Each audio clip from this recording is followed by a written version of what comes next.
warahmatullahi wabarakatuh. Perkenalkan, nama saya Nurul Nahdayan Panegoro, NPM 11419-2003 dari Fakultas Hukum Universitas Bandung. Pada kesempatan kali ini, izinkan saya untuk memaparkan hasil skripsi saya yang berjudul Dispensasi Kawin karena Hamil dan Nikah ditinjau dari Hukum Islam dan Undang-Undang Nomor 16 Tahun 2019 tentang perubahan atas Undang-Undang Nomor 1 Tahun 1974 tentang perkawinan. Studi kasus penetapan nomor 10 garing PDTP garing 2022 garing Pengadilan Agama Trenggalek.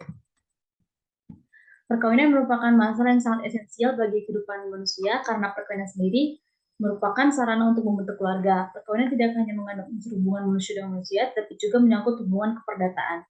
Perkawinan juga memuat unsur sakralitas, yaitu hubungan manusia dengan Tuhan Yang Maha Esa. Lalu pada poin pertama, perkawinan menurut KHI dan UU Perkawinan. Menurut kompilasi hukum Islam atau KHI, perkawinan adalah akad yang sangat kuat atau misalkan kolidin untuk menaati perintah Allah Subhanahu wa taala dan melakukannya merupakan ibadah. Menurut perkawinan adalah ikatan lahir batin antara seorang pria dan seorang wanita sebagai suami istri dengan tujuan membentuk keluarga yang bahagia dan kekal berdasarkan ketuhanan yang Maha Esa. Lalu ada batas usia untuk melakukan perkawinan, yaitu untuk laki-laki dan perempuan 19 tahun.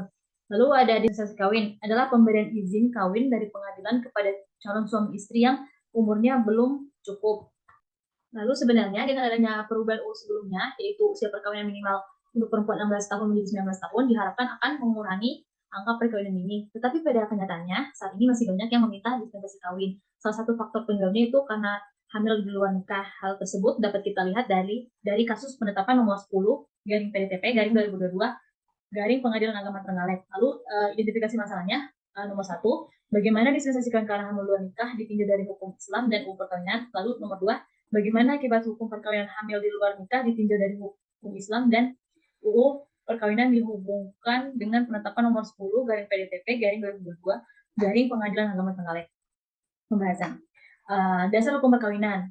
Dasar hukum perkawinan yang pertama ada dalam Quran Surat Al-Rum ayat 21 yang artinya, dan di antara tanda-tanda kebesarannya ialah Dia menciptakan pasangan-pasangan untukmu dan jenismu sendiri, agar kamu cenderung dan merasa tentram kepadanya, dan Dia menjadikan di antaramu rasa kasih dan sayang. Sesungguhnya pada yang demikian itu benar-benar terdapat tanda-tanda bagi kaum yang berpikir. Hadis riwayat Bukhari dan Muslim. Wahai para pemuda, siapa di antara kalian yang mampu pembiayaan, maka menikahlah, karena ia dapat menahan pandangan dan menjaga kemaluan. Dan barang siapa yang belum mampu, hendaklah ia berpuasa, karena itu menjadi tanggung baginya. Lalu dasar hukum perkawinan juga terdapat pada Undang-Undang Dasar 1945 pasal 28B ayat 1, yaitu setiap orang berhak membentuk keluarga dan melanjutkan keturunan melalui perkawinan yang sah, dan terdapat pada KHI buku 1 pasal 1 sampai dengan 170, lalu terdapat pada UU Perkawinan. Dispensasi kawin karena hamil luar nikah. Poin pertama, perkawinan di bawah umur menurut ajaran agama Islam adalah sah apabila sudah balik. Sudah balik di sini artinya sudah tahu mana yang baik dan benar. Bagi perempuan itu sudah haid, bagi laki-laki sudah mendewasa. Pasal 7 ayat 1 perkawinan menyebutkan bahwa batas minimal usia untuk menikah adalah 19 tahun, baik untuk laki-laki maupun perempuan. Lalu pada pasal 7 ayat 2 UU Perkawinan meletakkan bahwa dalam hal penyimpangan terhadap ketentuan umur sebagaimana dimaksud pada ayat 1, orang tua pihak pria dan atau orang tua pihak wanita dapat meminta dispensasi kepada pengadilan dengan alasan sangat mendesak, disertai bukti-bukti pendukung yang cukup. Lalu akibat hukum terhadap anak di luar kawin. Menurut hukum Islam sendiri, akibat hukum terhadap anak di luar kawin itu nasab anak tersebut hanya terdapat pada ibu dan keluarga ibunya. Begitu pula dalam KHI pasal 100 dan 186, yaitu anak yang lahir tersebut hanya memiliki nasab dengan ibu dan keluarga ibunya dan hanya mewarisi dari ibu dan keluarga ibunya. Ada pasal 43 ayat 1 UU Perkawinan juga anak tersebut hanya memiliki nasab dengan ibunya. Putusan Mahkamah Konstitusi nomor 46 garing PUU strip 8 garing 2010, hubungan keperdataan dengan ayah dan keluarga ayahnya yang dapat dibuktikan dengan ilmu pengetahuan medis berupa tes DNA dan sebagainya. Perkawinan wanita hamil. Pada UU Perkawinan tidak terdapat pasal khusus yang menjelaskan mengenai perkawinan wanita hamil karena zina, tapi boleh tidaknya wanita hamil karena zina untuk melangsungkan pernikahan dapat dilihat dari syarat-syarat perkawinan.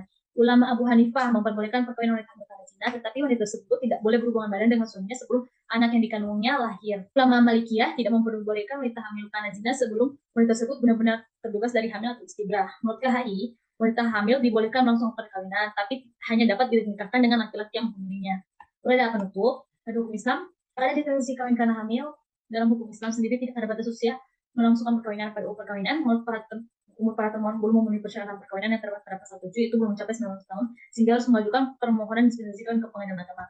Lalu akibat terhadap anak dihubungkan dengan penetapan nomor 10 garing PDTP garing 2022 garing Pengadilan Trenggalek dari hukum Islam mempunyai nasab pada ibu dan keluarga dan jika yang lahir adalah anak perempuan, maka sang ayah tidak bisa menjadi wali pada saat sang anak menikah. Dan perkawinan, anak warkawin hanya disahkan pada ibu dan keluarganya. Dalam putusan MK, anak warkawin memiliki hubungan perdata dengan ibu dan ayahnya yang telah dibuktikan melalui pengetahuan dan alat bukti lain yang menurut hukum maupun hubungan darah. Lalu akibat hukum terhadap pernikahan luar nikah menurut Hai dibolehkan melangsungkan perkawinan, tapi hanya dinikahkan dengan laki-laki yang menghamilinya. Pada perkawinan tidak terdapat pasal khusus yang menjelaskan mengenai perkawinan wanita hamil karena zina, tetapi boleh tidaknya wanita hamil karena zina untuk melangsungkan perkawinan dapat dilihat dari syarat-syarat perkawinan. Jadi apabila ingin melangsungkan perkawinan dan sudah memenuhi hukum dan syarat-syarat hukum agama, maka perkawinan tersebut dianggap sah. Terima kasih.